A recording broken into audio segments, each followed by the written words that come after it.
So good evening. My name is Tim Healy. I'm the president of the St. Mary's County Historical Society Board on a couple of things. Welcome to our Historically Speaking. As you can see, there's a joint program between us and Center for Study of Democracy at St. Mary's College. And we just learned today that they're going to help fund this again next year, so we're all happy about it. Here. So I will, next year is our 75th anniversary, so we're going to have more events that I think you'll be interested in doing.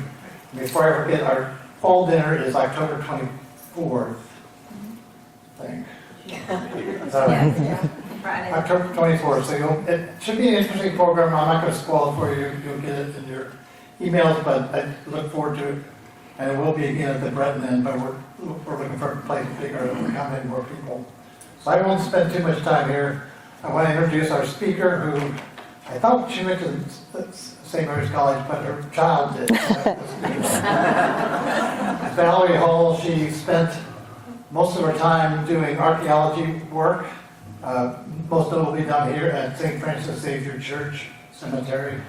You found the chapel from, when was it? I mean, late 1690s. 1680s. Big deal.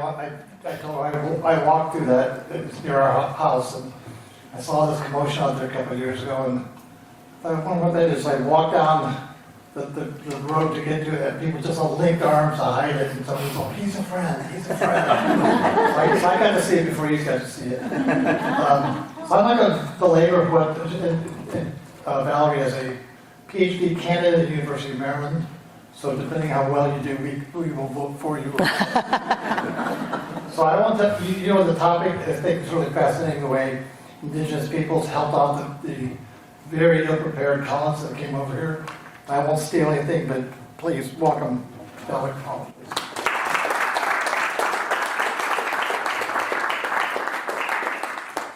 Thank you. Do I have to turn this on, or? Yes, I do. Okay. That would be me. As Tim introduced me, I'm a PhD candidate at the University of Maryland, College Park. However, what I'll be talking today about is not my current research, but actually the work that I did for my master's degree at Illinois State University in Bloomington Normal, Illinois. But it all pertains to Maryland, I promise. So I want to start today by acknowledging that we meet on the traditional homelands of the ancestral Piscataway groups. The people of the Chesapeake region have been here for at least 15,000 years, although a lot of recent research suggests a much earlier arrival to the continent, and I'll talk about that more in a bit. I want to acknowledge the painful history of genocide and forced removal from this territory, and I also want to acknowledge that by writing and prioritizing settler colonial narratives, archaeologists have been complicit in the erasure of Native voices and Native contributions from the record. I recognize that modern Maryland Indians maintain a vibrant community and to practice cultural traditions today, continue to practice cultural traditions today. I also want to acknowledge that the establishment of the University of Maryland, my alma mater, as well as Penn State, my previous alma mater for my undergraduate degree, and as well as many other large land-grant universities, was funded by the sale of parcels of indigenous land across the West as part of the Morrill Act, which was enacted in 1862. It's important to remember that land acknowledgments like this one don't exist in a past tense or a historical context. We should be mindful of our participation in the ongoing process of colonialism, both within and outside of academia. It's important to recognize and honor contemporary Piscataway groups' connections to the land we call Maryland. And I want to point out, I've highlighted, or I've bolded, I guess, the one statement. I don't see the pointer on the screen, can you? How interesting, I can see it on the wall. All right, well, above the bold, I just want to note that Chief Billy Redwing Tyack, who at that time was the hereditary chief of the Piscataway Indian Nation, noted that my people are buried there. He was talking about Moyon at this point, which was the ancestral hometown, I guess you could say, of the Piscataway people when colonists came in the 17th century.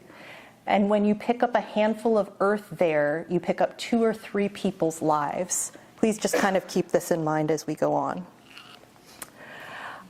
I also want to take a brief moment, because I realized I placed my slide about this way farther down than I should have, to talk about the term gender, because I'll be using it a lot, and I feel like, especially in this current political context, this is a moment where gender comes with a lot of baggage.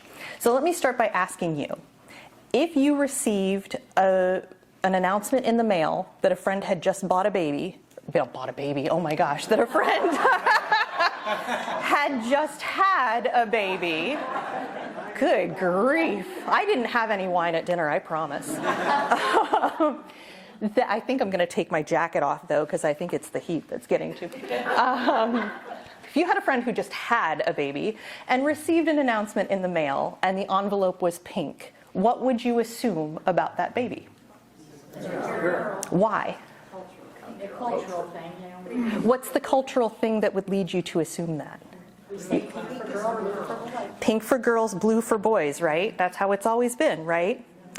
So would you be surprised if I quoted an article from 1918 from the Ladies' Home Journal, which advised, and I quote, "The generally accepted rule is pink for the boys and blue for the girls. The reason is that pink, being a more decided and stronger color, is more suitable for the boy, while blue, which is the more delicate and dainty, is prettier for the girl." So this tells you 2 things immediately about gender, right? That it is something that is socially constructed, culturally constructed. It's something that we, as a society, associate specific things with. And those things are agreed upon to the point that when I say the baby announcement is pink, you tell me it's a girl. Even though 100 years ago, that was not the case. It wasn't the case until the 40s when, for some reason, advertisers changed their minds and suddenly blue was for boys and pink was for girls. It also tells you that our cultural constructs, these ideas about things that we associate, in particular in this example with masculinity and femininity, are fluid, right? They've changed. And not over a millennium, not over 400 years since the colonists first arrived here, but only in the last 70, 100 years, right? So please hold on to these thoughts as we move forward. And like I mentioned, there's a whole slide later on. We'll talk more. So I want, as an archaeologist, I want to give you some context before we move forward with this presentation. And I'm going to make all kinds of noise with the microphone as I set my phone down, sorry. So these are categories that anthropologists and archaeologists use to talk about divisions of time in the past. These are culturally based on the material culture that we find. So that is the objects that people have made in the past and used in their daily practice, their routines every day. So the Paleo-Indian period is identified as being at least 15,000 years ago to about 10,000 years ago. And again, I want to note that that time period of 15,000 years is being pushed back constantly. The Archaic period is about 10,000 to about 3,000 years ago, again, based on the objects that survive in the soil that we can recover archaeologically. So as you can see, a lot of these are lithics. They're made of stone because stone endures. From the Paleo-Indian period, we primarily have projectile points or spear points, things like that, that are made of stone tools, right? Although one of the recent discoveries that is pushing this time frame back recently happened within the last couple years at White Sands, New Mexico. And it was footprints that were found that they were able to reliably date to 23,000 to about 21,000 years ago. So it's a wide time frame, but it's much farther back than we had initially assumed. It still was during the last glaciation, which I'll talk about in a minute. So archaic, 10,000 to about 3,000 years ago, and that's based not only on projectile points, but also the beginnings of vessel making. So this particular vessel is made of steatite, soapstone, which is very easy to carve. And then the woodland period, which was about 3,000 years ago to about 400 years ago. We tend to cut that off when European settlers arrived here, although, as I'll discuss, that did not mean the end of indigenous culture. So what did the area look like at this time period? It really did not look the way it does today. At this point, the bay didn't exist. The Susquehanna River Valley had cut deeply into the ground. That's mostly what the bay is today. And it met the sea much farther north than where the mouth of the bay is today, which you can see in the picture on the left. You can see the outlet of that ancestral river valley. And cycles of erosion and sediment during that last ice age were shaped by water action from the river and the sea, which led to the development of the modern eastern shore. The bay didn't stabilize, bless you, into its current form until about 6,000 years ago, and that was well after the arrival of people to the region. So just keep that in mind as we continue to talk about this, that this was a very dynamic and changing landscape. So, as I mentioned, our best guess at the moment is that people arrived during the last glacial maximum. That's the period at which the glaciers on the northern part of the continent had extended as far south as they would reach. That does not mean that they were here in Maryland. Again, I'll talk about that in a minute, but that was between approximately 26,000 and 20,000 years ago. And as I mentioned, we're finding evidence that just keeps pushing the arrival time of people on the North American continent back farther and farther. So like I mentioned, this area would have looked very different to early arrivals to the region. There's not really good evidence from our region, but we assume that people were preying on megafauna, which would have been large mammals like mammoths and ground sloths. And in fact, the image on the lower right is one of the vertebrae, the neck bones of a sloth that had obviously been butchered, whether for meat or for hide, but it has stone tool marks on it, and I believe that was found in Ohio. And part of the reason we don't have a lot of archaeological evidence from this time period is because the people who were here were nomadic groups. They were moving around the landscape, and any traces that they left would have been very ephemeral. So again, in the early and middle archaic period, sites have very low visibility in the archaeological record. It's likely that groups of people would have camped or lived along riverbanks like we know they did during later time periods. And that would have meant that as the bay filled and sites were inundated and sea levels rose, that those sites would have been inundated as well. At this time, pine, oak, and hickory trees would have started to dominate the forest landscape. So we've moved from a tundra-like landscape in the Paleo-Indian period to more boreal forest, primarily like conifers, to more of the deciduous trees that we would recognize today. And trees like hickory and oak trees that would have dropped acorns would provide food sources both for the indigenous people who were here and also the white-tailed deer that would become predominant in their diet. We have very little evidence, like I mentioned, on which to base interpretations. So it's difficult to discuss in this time period what tasks would have been associated with men or with women. But it's likely that all members of what was very likely an egalitarian society whether they were young or old, female, male, two-spirit, or alternately gendered, would have taken part regularly in subsistence activities of all kinds.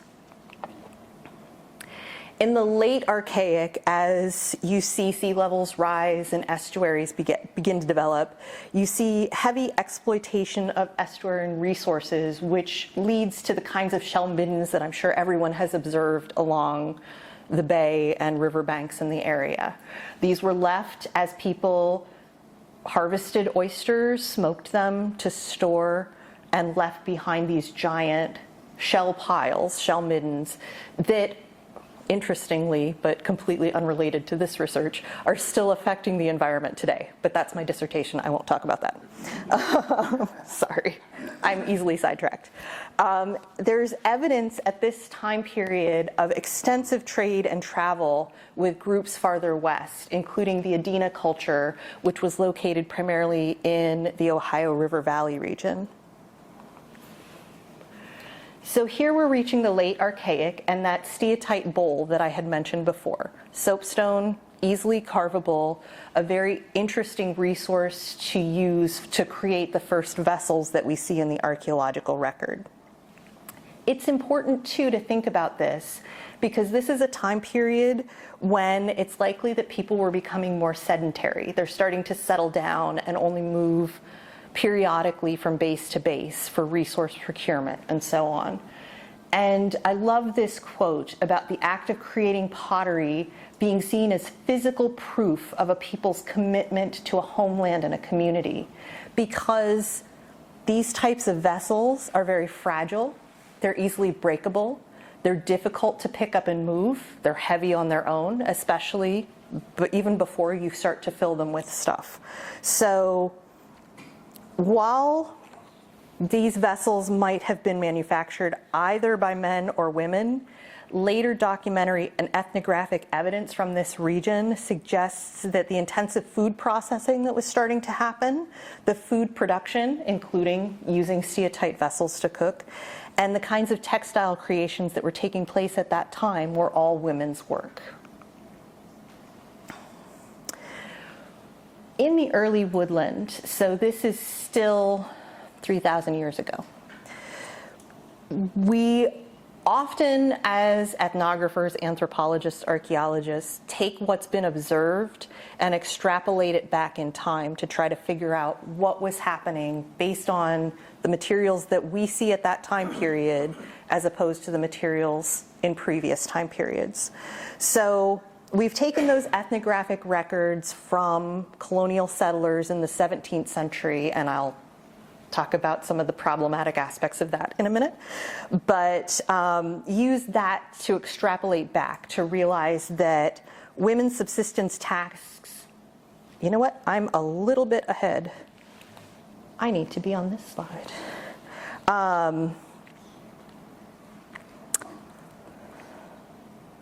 Nope, I don't. So a lot of these women's tasks are literally imprinted on the surface of some of these vessels that we find. Women were making the twine, the line, the rope that men would have been using for snares to hunt, to secure projectile points to hafts, things like that. They were also using them to create impressions on the surfaces of their vessels, like this beautiful piece of pottery in the center, which is net impressed. You can actually look closely and see the knots in between the lines that have been pushed into that. So again, we see steady population growth and increased sedentism.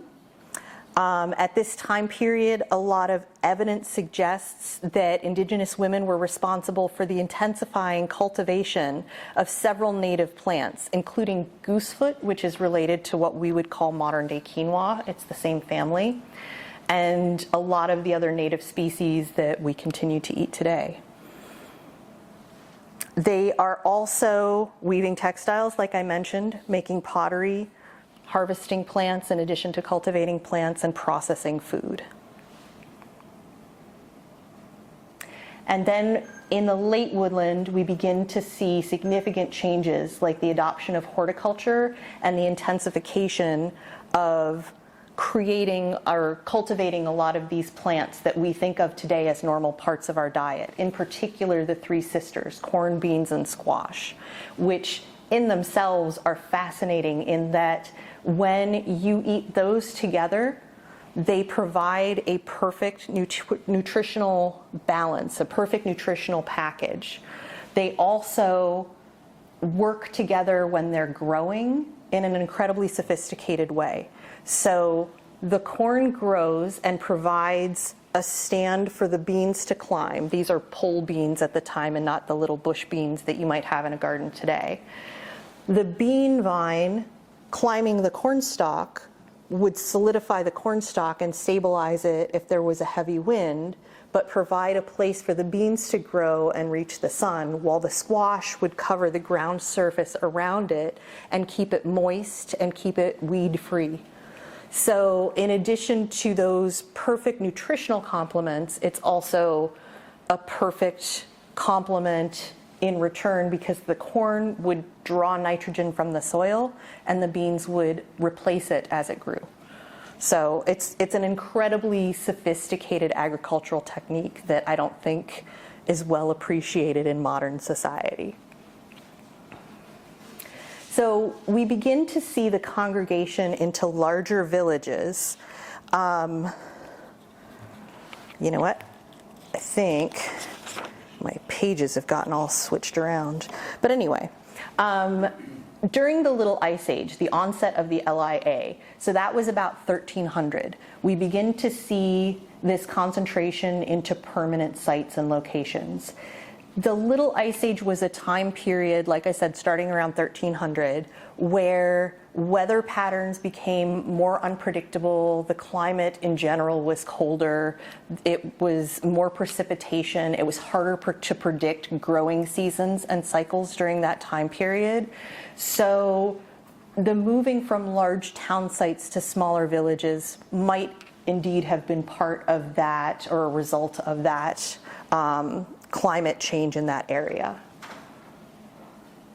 And then in the 16th century, we begin to see European exploration. Might have happened sooner, we don't have the documentary evidence for that, but certainly by the time settlers arrived in Virginia in 1607, in Maryland in 1634, there had been an extensive time period of cultural contact.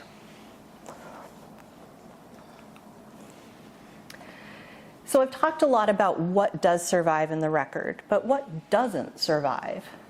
Unfortunately, most of the things that women made and worked with were perishable. That includes bone tools for working textiles, mats, which we know from documentary evidence were highly desired by European settlers, as well as used in domestic spaces in indigenous communities, baskets, lines, twine, all of the things I've mentioned previously. And it's really important to think about this because if you extrapolate that back into the past, people would not have been able to survive a colder climate, like during the last glacial period, without the clothing, footwear, and other textiles that probably were produced by women. They wouldn't have been able to migrate without the baskets, the netting, the skin bags that women created.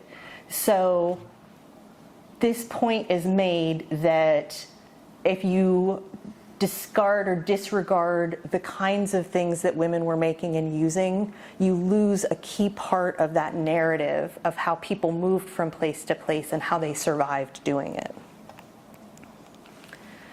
So because women's creations often are made of perishable materials, I decided in my thesis work to look at one of the few women or female-associated tasks that leaves good evidence in the archeological record, and that was the creation of ceramics. So, we talked a little bit about gender already. I know that's a very hot topic in this current moment, and comes with a lot of cultural baggage right now. As I'm sure you know, gender is different from biological sex. Male and female is different from man and woman. It's how we present ourselves and how society chooses to see and accept that presentation. So we talked already about pink being for girls and blue being for boys, right? We all agreed on that, but then learned that 100 years ago, the opposite was true. So this is something that is culturally constructed, that keeps being created and recreated in our routine practice and the things that we do every day and the choices we make to present ourselves. And it's something that's very fluid. It changes in different social, cultural contexts. So a great example of this is the high-heeled shoe. Everybody knows women wear high heels, right? But they were invented in the 10th century in Persia by horsemen who used the heels to kind of snap into the stirrups and be held there. By the 17th century, there was a lot of contact between Persia and the western part of Europe. And the high-heeled shoes worn by the Persian cavalry, who were considered pretty badass at that point by the Western cultures, were adopted by men in Western Europe because they wanted to appear virile and masculine, like the Persian cavalry. When the lower classes started to adopt the style, the upper classes started to heighten the heels. It became completely impractical for people to wear them on cobbled streets or muddy streets, and really became a sign of the luxury and privileged status of the higher class. This is men, this is not women.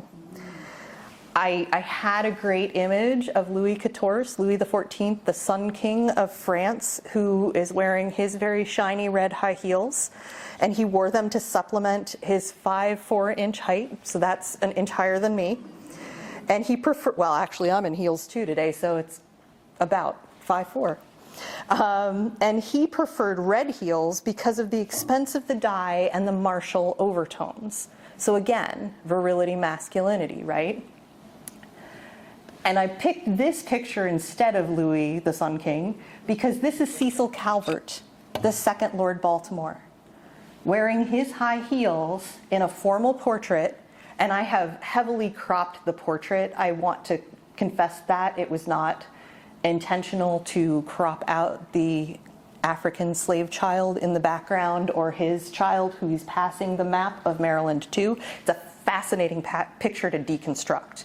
But I just wanted to point out the high-heeled shoes that he was wearing, which no 17th or 18th century man, including our founding fathers, would have been caught dead in polite society without.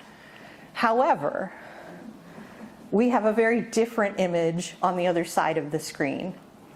I tried so hard to find the origin of this image or figure out who the person in it is. I can't. My husband looked, he couldn't. I'm sure it's somebody famous that I probably should know but don't, because I just turned 50 and it's somebody my kids would know probably.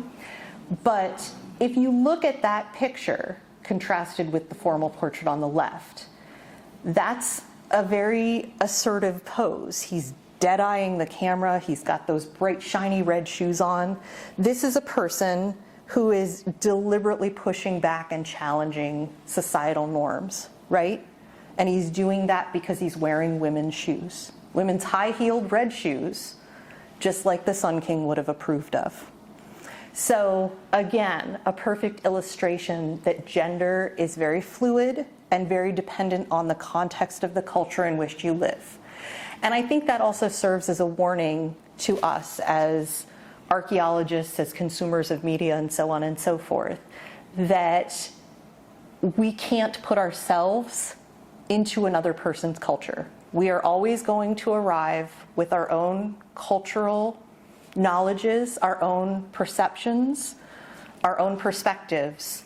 And so I, as a predominantly white 21st century anthropologist, cannot know what the ideas and attitudes were as I make these conclusions about the people in the past.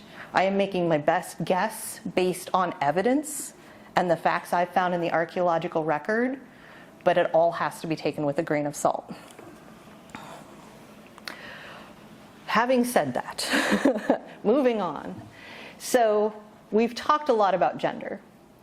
it exists and is performed through the things we do every day. I chose this outfit tonight instead of a dress in which I felt I would be more comfortable because my husband and daughter both said, you can't do a presentation without a blazer and slacks.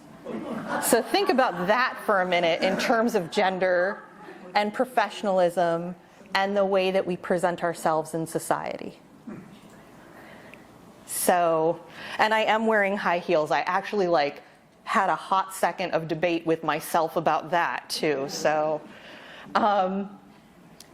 this idea of gender gains its reality, its form, and consequences. In other words, its meaning and its significance as it becomes associated with an individual body and other materialities. So what she's saying is the material culture that we choose to present ourselves with, the associations, that has in our culture are what defines and creates gender and recreates gender.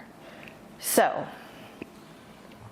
as Indigenous women were the primary creators of ceramics, that is a gender-associated artifact that I chose to look at because it preserves in the archeological record in order to use it as a proxy to try to discern other things about how that might reflect attitudes and ideas at the time period. So we have some 17th century letters and probate records, so that's wills left behind describing the assets of a person, the person who's died. And they include several items that are given Indian descriptors. So Indian-made pots, milk pans, mats, pipes. These are things that are being kept in European households that are being used in the colonial settlers' households that are described as made by the indigenous people. So as you read through that list, you can identify that a majority of these items used by early colonists were produced by indigenous women, just based on what we know of what those gender-associated tasks were. Well, what is a piggin? It is a type of a vessel. Silas, correct me if I get this wrong. It looks a bit like a pot with a handle, but it's got little feet on it. So, nope. Silas, what is a piggin? Oh, that's a pipkin. Oh. A piggin is a small wooden vessel, like a tub, made like a barrel. Okay, so if you didn't hear that, it's a small wooden vessel, kind of like a tub or a barrel. I had confused it with a pipkin in my head. Sorry about that. Thank you for being our resident expert on. I had to ask him what a piggin was. So, yes. Doesn't it make sense that the women would be producing these products because the men were out hunting and doing other things away from the camp? Yes, it does. So it's not a surprise. It's not a surprise, no, but what? Different groups did different things. And that's the point. There were It's some groups that where the men were in the fields, but not around this area. And I think the point that I'm trying to make with that is that it's very different from European understanding because in European culture it would have been the men in the fields. And there are some great documentary quotes where they're talking about how the indigenous women slave away while the guys just kind of lounge around. But that's because they had what's called gender parallelism. So it didn't mean that the men's tasks were more important or the women's tasks were more important. They all existed equally, and it was just within your sphere or not your sphere to do it. And a lot of these tasks are interrelated. Like, you can't really talk about hide processing and clothing making without acknowledging that men were the ones who were out doing the hunting and bringing these animals back to be processed. So it's one of these arbitrary divisions, I think, that we make as academics and researchers to try to focus in on something without adding too many variables into the mix because so many variables already exist. Did that answer? Okay. So I undertook this research in 2011. This was part, as I mentioned, of my master's degree at Illinois State University. And then I was lucky enough to receive a Gloria S. King Research Fellowship at the Maryland Archeological Conservation Lab, which is just down the road in Calvert County, and where the vast majority of the ceramic samples I looked at were housed.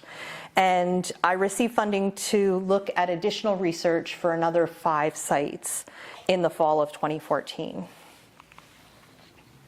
So I started out looking at wear type descriptions. So this is researchers coming in, looking at different types of pottery, new types of pottery they're discovering on sites and saying, oh, this is Potomac Creek ware, this is Accokeek ware, this is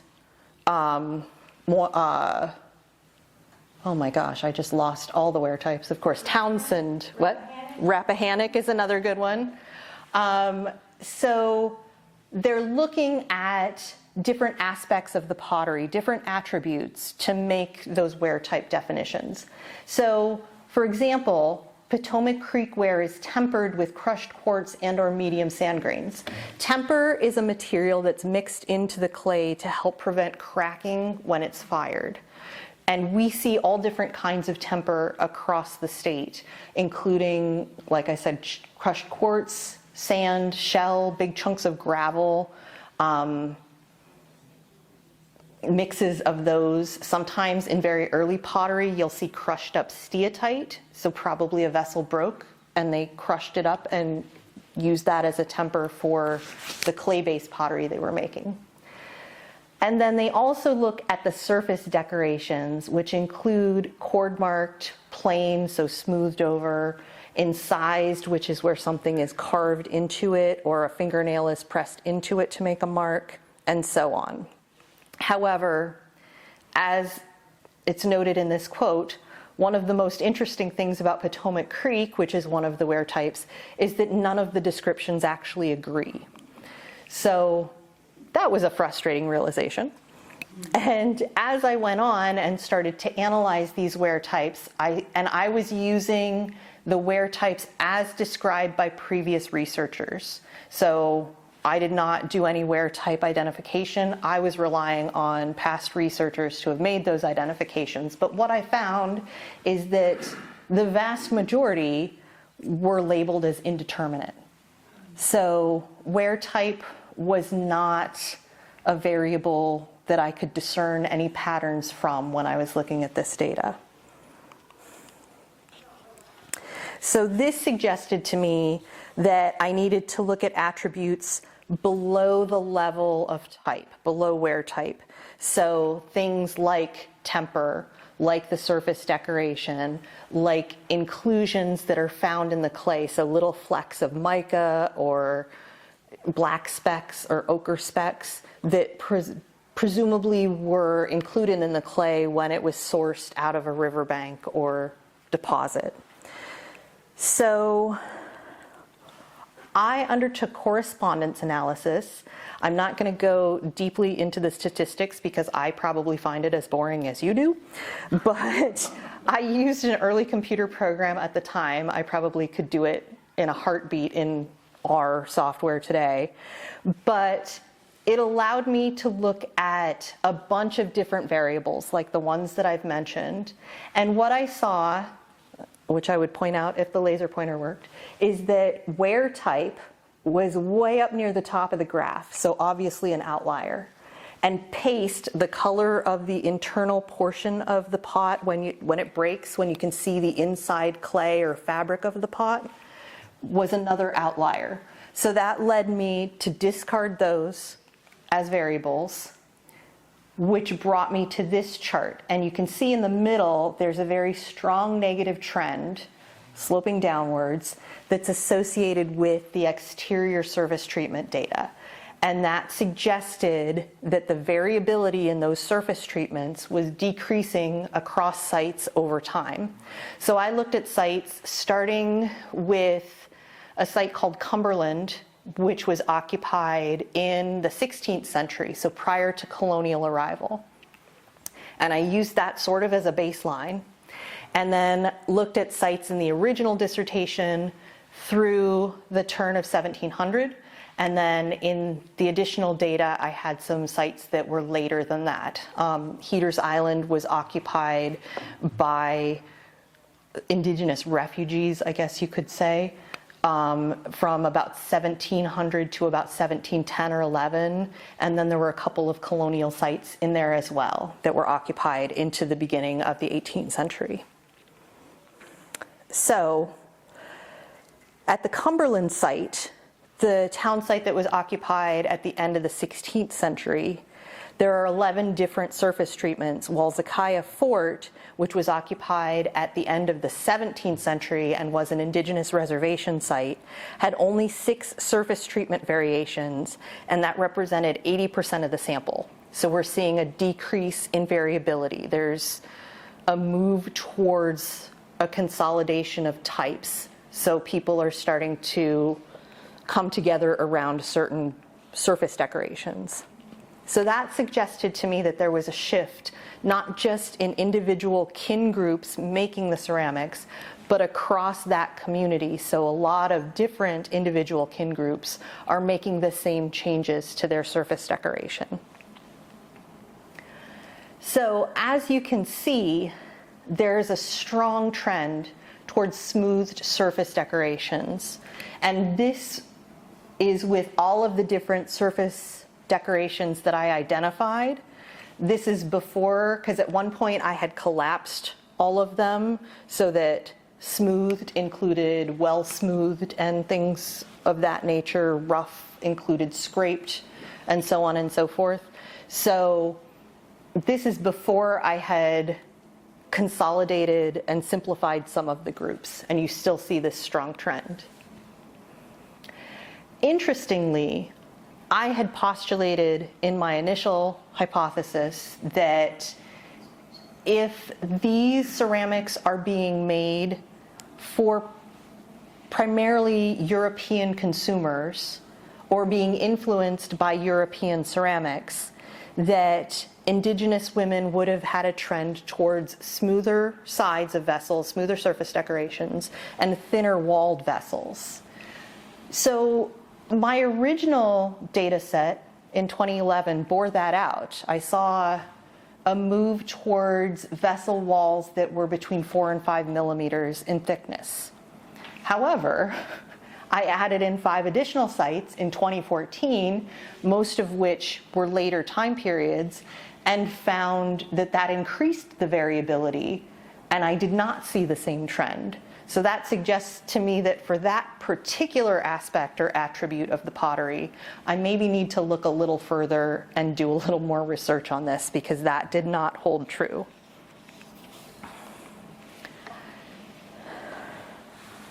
So surface treatments on the exterior of the vessels, the public viewable portion of the vessel, suggested this shift towards more English style appearances, if you will.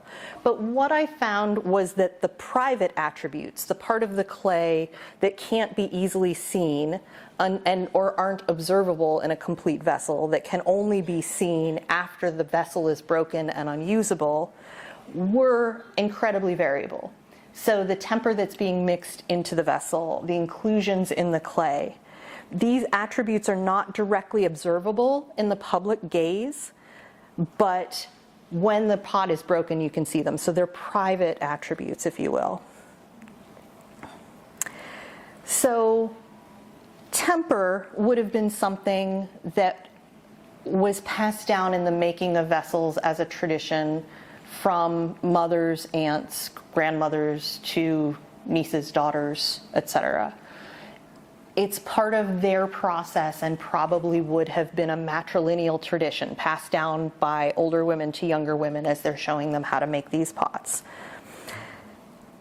And inclusions are present in the clay at its source, like I mentioned, and most families closely guarded the location of their clay sources. So this suggested to me this variability in these aspects that aren't easily seen in the pottery until it's broken, that there was a maintenance of traditional and kin-based practices even though surface treatments were being modified potentially for English consumers.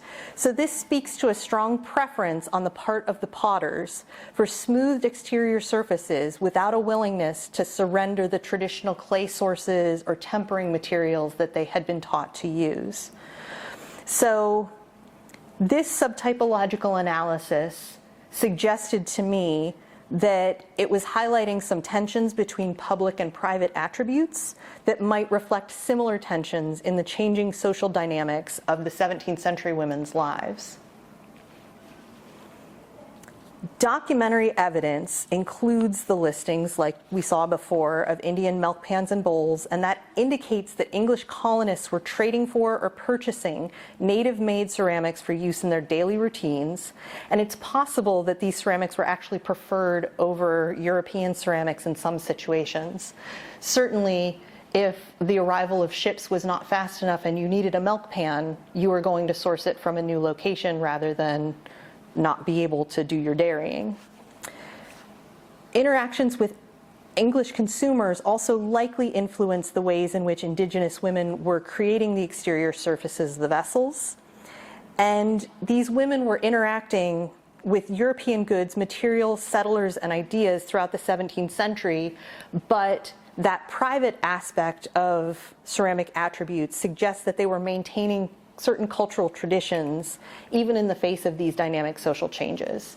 And I just want to point out this beautiful image. A lot of these images are from John White, who came to the North American shore with the Roanoke voyage that settled in North Carolina and then disappeared by the time supply vessels came back.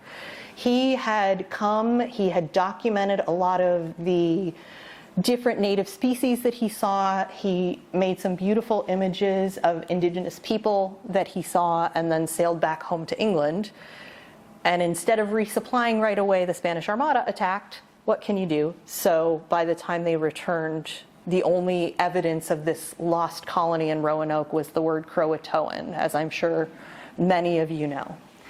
But I love this image because not only does it seem to accurately portray the clothing, the tattoos and other decorations that indigenous people had that we know from documentary evidence, but you also see, and this is the only image in which you see, evidence of English culture, Western culture as well, and it's in the doll that the little girl is playing with, which is dressed in English clothing.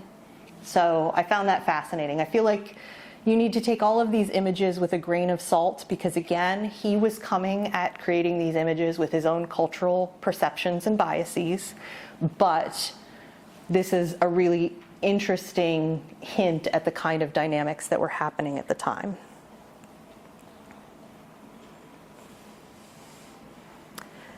So, indigenous cultures, indigenous women were influencing the creation of Chesapeake culture. So obviously they're making ceramics that they're trading. They're also producing mats, food products, and other items that are desired by the colonists. We know from documentary evidence like letters back and forth saying, I'm going to get an Indian-made mat for you that I'm going to send home. They were hanging in European households and being used as part of their daily traditions as well. As we talked about, identity is fluid, it's culturally constructed, and it's dependent on context. And indigenous women, just like we do today, were enacting various aspects of their identity as they engaged directly in trade with colonists and performed their own gender roles in society. So they acted as cultural brokers, creating and producing material culture, these artifacts that we see today in ceramics and such, used by both indigenous and colonial households that helped normalize creolization in both societies. Creolization is the dynamic interaction between cultures. It's not a one-way transmission of, for example, English culture is the best and obviously everybody's going to adopt it and start using our stuff because it's cool. No, there was a lot of flow back and forth. And the settlers here are also adopting indigenous practices and technologies which I think that this research shows. We also know that with the exception of metal farming tools and their Eurasian livestock that they brought over, domesticated animals that we would think of today as farm animals like sheep, pigs, cows, that they adopted indigenous practices and indigenous food sources. And we know today, if you think about corn and its place in our diet, and the fact that corn syrup is probably in just about everything that we eat these days, that's had a huge impact on our culture. So with this research, I'm trying to push back against this idea that indigenous people immediately adopted white culture and that was the end of the story. I think a lot of colonial narratives over the past 400 years have suggested that, and European observers were saying they had a great inclination to conform at that point. I argue that they were adapting aspects of European material culture to their own use while they were privately maintaining a lot of cultural practices that would endure several centuries of colonization, diaspora, and racial prejudice, which we still see today. And this exchange, as I mentioned, was multi-directional. The Maryland colonists are adopting indigenous foods, cultural practices, including those dealing with cultivation and preparation of corn and tobacco, which were new items to them, and material goods, artifacts, like ceramics, like mats, like the kinds of things I've talked about, and incorporated those goods and practices into their daily routines.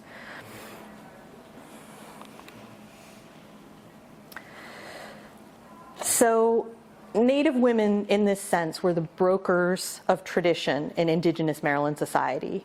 They controlled the food supply as part of their gender-associated domestic sphere, as it were, in their culture. And their control of the food supply, in a sense, could be looked at as their control over the wealth of the community.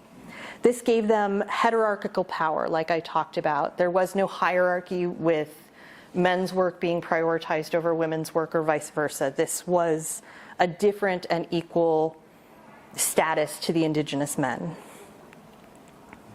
Their subsistence activities affected trade in that they were the main producer and processors of almost all of these trade items, like I mentioned, that were desired by European colonists. And they seem to have participated directly in the trade. We have some documentary evidence talking about, here are the things to bring that Native women like, the trade goods that you should bring with you so that you can engage in this trade with them. So, as reflected in this maintenance of cultural traditions, indigenous women of Maryland sustained these cultural traditions through dark days of colonization and racial oppression, guaranteeing that their heritage could survive for future generations. Their contributions to colonial life on the periphery of the Western world, it was not the periphery of the indigenous world, helped European colonists make adaptations that were necessary to their survival in the New World, like adopting some of these unfamiliar food items, while at the same time, their creation and usage of material culture likely helped smooth transitions and normalize cultural practices with indigenous society. So what, I guess? Why does this matter? Why is it important to think about the contributions of indigenous women to our modern day society? I would argue it's because there is a crisis in indigenous societies today that you may have heard of that is commonly called the Missing and Murdered Indigenous Women, MMIW. And the quote up here is from a Canadian report on it because this exists across North America. Our data that we have reports that in 2016, there were 5,712 reports of missing American Indian and Alaska Native women and girls. And although the U.S. Department of Justice's Federal Missing Persons database only logged 116 cases. So right off the bat, there's this quote on top of the red dress image, suggesting that as many as 4,293 indigenous women have been reported missing or murdered over the course of the last 40 years in the US and Canada. Well, This statistic, which is from the Urban Health Institute located in Seattle, is talking about just the year 216, where there were 5,000 plus missing and murdered Indigenous women. So obviously, these statistics are underreported. I would love to tell you local statistics from Baltimore, which was asked for by the Indian Health Institute, but they never replied to those requests. So we don't have that data. While women and girls are primary targets and victims of the violence and human trafficking that is happening to Native American communities, they're not alone. People of all ages are victim to these crimes, including men, boys, infants, and the elderly. And in fact, 82% of Indigenous men are victims of violence in their lifetime. And Native children are more likely to experience trauma and abuse than their non-Native peers. So the attitudes and narratives that were created and then became entrenched in colonial times have carried forward in society to today. And obviously, this is just a small part of the various social constructs that lead to racial prejudice in our communities today. I argue that these kinds of stereotypes are perpetuated by researchers, including ethnographers, anthropologists, and archaeologists. And because of that, a lot of these reports aren't taken seriously at a federal or national level, at a local level by law enforcement, because there have been certain ideas perpetuated about these communities. So I asked, so what? What's the significance? Part of the significance is awareness, that these things are happening in a lot of these communities around us that we don't necessarily see or engage with. As a researcher, I also feel it's important to confront questions around which voices we're elevating in our research and in the historical record, and which are at risk of being erased.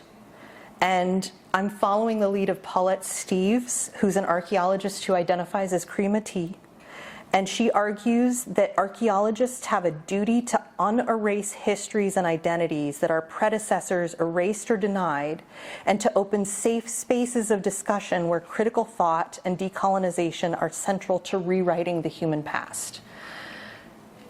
We have to think carefully about the narratives that we create, that we recreate as we move through our daily practice, and that we perpetuate. So this advocates for a shift in how we as archaeologists, but also we as community members and human beings, think about narratives of the past, how we talk about narratives of the past, and how we challenge some of these stereotypes that are built at a very foundational level into our culture today. If gender is fluid, why can't some of these other ideas be as well? So I want to thank my many advisors and funders for this research. And thank you for your time. I know some questions were called out. Does anybody? Thank you. Yeah. All these pots that you've shown, and Roman amphores and everything, why are they always smaller on the bottom than they are on the top? They're storage vessels, and they're supposed to be stored. So a simple answer is our pots are flat today because our stovetops are flat, right? But if you're going to put a pot into a campfire, what's the best way to do that? So having that conical shape at the bottom was designed for the pot to sit and be held. I can't speak as much to Roman amphora and other items, but yeah. Like it applies to other. Certainly, and that, again, I'm not a Roman researcher, but that may have as much to do with how they were being transported across the Roman Empire at the time as well. Again, I don't know, but that might be part of it too. Like, they just fit better on ships that way. I don't know, Silas, do you know anything about Roman amphora? Or just why are these Native American pots, tapered down and small? You don't just put it over and set it up and as a storage? The biggest failure in all pots that are 90-degree angle. If you want a pot to fail, It fails on flat. corner, any If corner. it's round, the forces spread out more evenly when firing in towards breakage. Okay. Does it also have to do with heat distribution around the? More, well, the Native American stuff is all coil built. Coil built, but if you're coil building a pot, it's really the only way to do it, is to give it a rounded bottom. But the force on a rounded bottom distributes much better. And obviously we have a lot of broken pots because we figured that out. And he's talking about coil-built pots. So remember back to elementary school when you would make the snake in your hand and then build up the pot. That's exactly how they were made. Yeah. Is there any evidence that the indigenous people kept, or what they used, the vessels they used were of a different quality than what they used for trade? Like, for instance, were they better quality? Ooh. Not that I saw with my research, because I wasn't looking for it, but that's a really interesting question that now I want to go back and look at. And then the second observation, some of those earlier vessels that had all the interesting where they pressed a net onto the vessel, you wonder, was that just because it was an interesting decoration, or did it allow, like it gives you traction if you're holding the vessel? That's a theory, yeah, that it was for traction, especially because these pots are heavy and, as noted, not flat. And it's, yes. When you do the coil, you're actually making sure the coils are together, the outside treatment, you smooth, a lot of times the interiors are smoothed or scored, but then that using like mats or fabric around the surface is part of the construction a lot of times. It's not necessarily a decoration. Coil building, you actually navigate the coil. Yeah, So what so presses it's them together helping more. put it And together. it seems like it would also give you grips, But it does, it would actually help greasy fingers, yeah. One of my colleagues at the Illinois State University was doing a lot of research into production methods of pots, and yeah, looking at whether having better grip surfaces was part of that. But yes, it's also part of the production where if you're smacking a paddle against it to help, incorporate those coils so they don't split apart, then you're necessarily, because if you slap a flat paddle on it, it's going to stick and maybe not come off as easily. So a lot of the different surface treatments, which is why I deliberately didn't call them decorations necessarily, are because you'd wrap that paddle in cord. Yeah, Part of the construction. yeah, in Cherokee cultures, I've worked on some sites in like Tennessee and North Carolina where they actually had stamped designs that they would stamp into the pots as well. And they could be very intricate and beautiful. And in size, you can do the wet clay. And then in some cultures going a little further out, like Arkansas, Louisiana area, they've got beautiful engraved pottery. So it's cut, And beautifully decorated. It's beautiful. Yeah, and in fact, my advisor was, the majority of her research had taken place in Central and South America, where they have some very intricate, beautifully decorated vessels. And I was so thankful to have someone from Maryland on my committee, because she asked the question, like, why didn't you do a vessel analysis? And it's like, we don't have vessels. We have a couple that we've been able to put together. So from that, we infer that most vessels were this size, potentially this shape, whatever.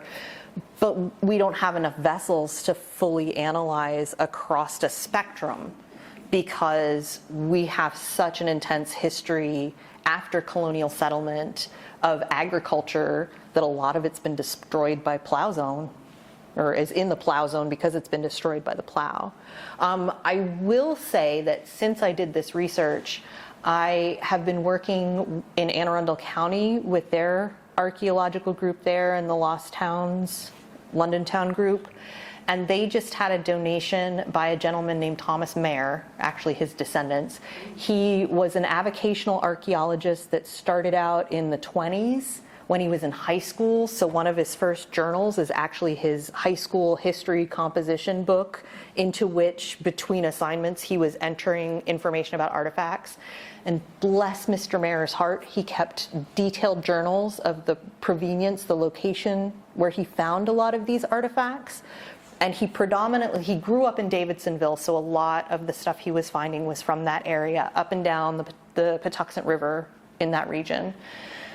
But a lot of those sites today are gravel pits and haven't been preserved. So a lot of the evidence we have for this large cultural settlement in this region is from the collection that his family donated to us. And when I say donated, I mean his son, who had been stewarding this collection, passed away, and we got a call from another family member who said, "We have all this stuff, we don't want it, we want to sell the house, you have 3 days, please come."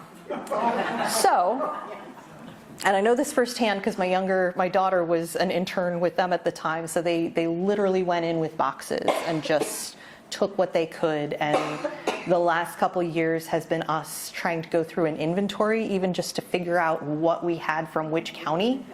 And it turns out a lot from a lot of counties.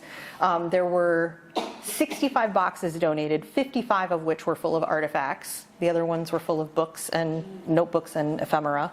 But like I said, he kept extensive notes, so we usually can match the material that we have to a site, which is really helpful. And what I'm seeing, when I did this research at the Mac Lab, I was very excited to get a ceramic piece like this. It's because he found them all. There's just enormous pieces of beautifully preserved ceramics. Again, not really any vessels, but lots of steatite portions of vessels. There's an amazing one with a handle on it, like a half circle handle, so you can tell that that's part of the rim and the side of the big steatite vessel. And you can tell from the curvature of many of these ceramic pieces that these were enormous vessels.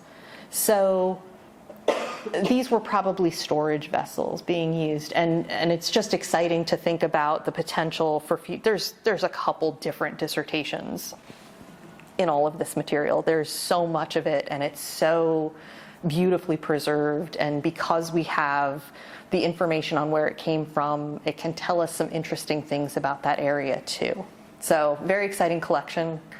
I don't think I'm going to be the one to work on it, but hopefully someone will come along behind me and do the really intensive analysis. What are the age of those pieces?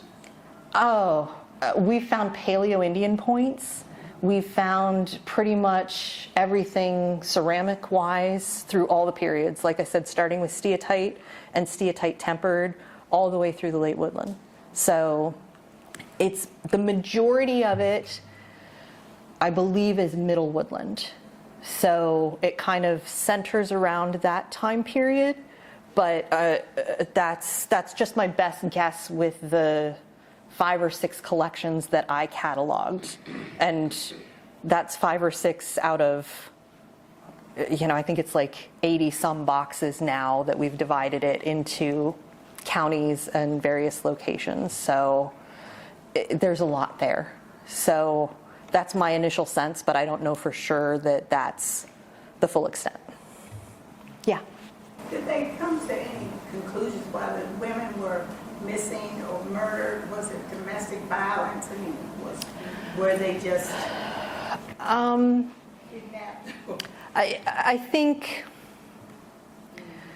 not to go too far into the nitty-gritty of it, but a lot of the stereotypes, particularly around Native women, exist in a very sexualized space. And I think the assumption is that they were kidnapped. A lot of this is taking place like near the oil sands in Canada or upper Midwest, where there are a lot of predominantly male working communities. So I think there's definitely a connection there, whether or not it's been acknowledged by the legal entities in those areas. I don't know that there's been a lot of resolution. I have seen various reports about people being found. I know there's a lot of activity right now in some of these communities to publicize it. And some of the images that I had of the red dresses hanging, those are exhibits that move from place to place. They were at the Smithsonian Native American Heritage, it's the National Museum of the American Indian a few years ago. And that is to raise awareness of this and hopefully begin to combat some of these stereotypes. And the red hand over the mouth that the one woman had as well was meant to indicate no more silence about this. We need to prioritize this. And I think from what I've read, a lot of cases fall through the cracks because there's a sense with local federal law enforcement that this is a reservation thing that needs to be dealt with by the authorities there, but there isn't the manpower or the technology or anything to deal with it. So a lot of people are slipping through those cracks. There was a TV program on for a short period of time with missing women. There was a newspaper reporter, and these were women that had disappeared in Alaska. And it was only on for like, a few months. And I don't remember the name of it, but I did watch it. Yeah. I'll look for that. It sounds connected because certainly this is happening across a lot of different communities. Yeah. Just going back to the pottery, can you tell where the location was that the pottery was made based off the clay types? And if you can, was pottery traded across the Americas at all, or did it really stay where it was made? And if the English had pottery, did they ever take it back to England, and would there be Native American pottery? Ooh, that's a lot of questions, so let me know if I miss anything. Yes, there are technologies available today that will allow you to identify the mineral and chemical components in the clay that would allow you to trace it back to the source. Are those technologies cheap? No. Did I have funding to examine that at the time? No. So I couldn't tell you too much more about it, but I know it's out there and it exists, and at some future point I have funding and want to take this forward. It's certainly something that I could explore. That's why I was relying more on the inclusions to suggest sources for clay.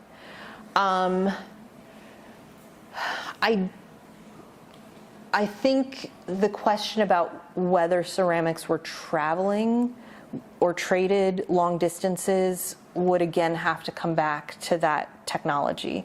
I don't know, because a lot of it is very similar in design and creation. I don't know that there's evidence of that beyond,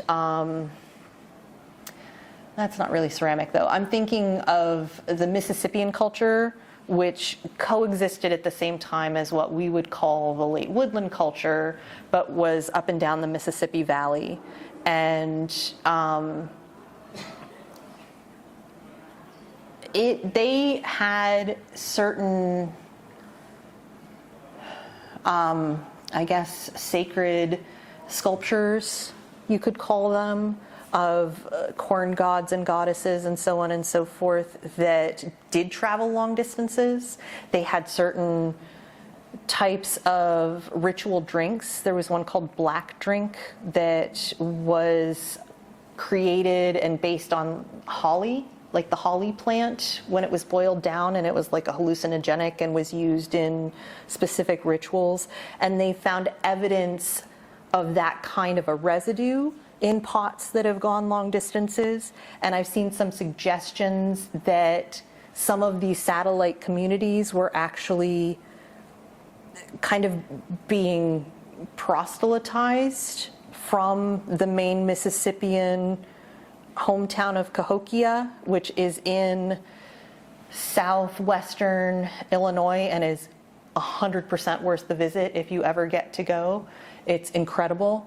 It's just across the river from St. Louis, and when you stand at the top of Monk's Mound in Cahokia, you can actually see St. Louis, and you have to sit back and like take a moment to think at the time period that that community was most active. There would have been settlements all the way into St. Louis from this site, and that was all you would have been able to see. And at its height, it had a higher population than London did in the 11th century, 12th century. So it was a highly sophisticated, highly stratified community. And there were certain members of the community that could partake in the black drink and its ritual properties, and other members that could not. So it's very interesting to consider too, because this culture spread to Texas and the southern part of the United States, because it spread to the southeast to some extent, why it didn't ever make it over the Appalachian Mountains to here. Yeah. What about the Adena? What about the Adena? That's much earlier.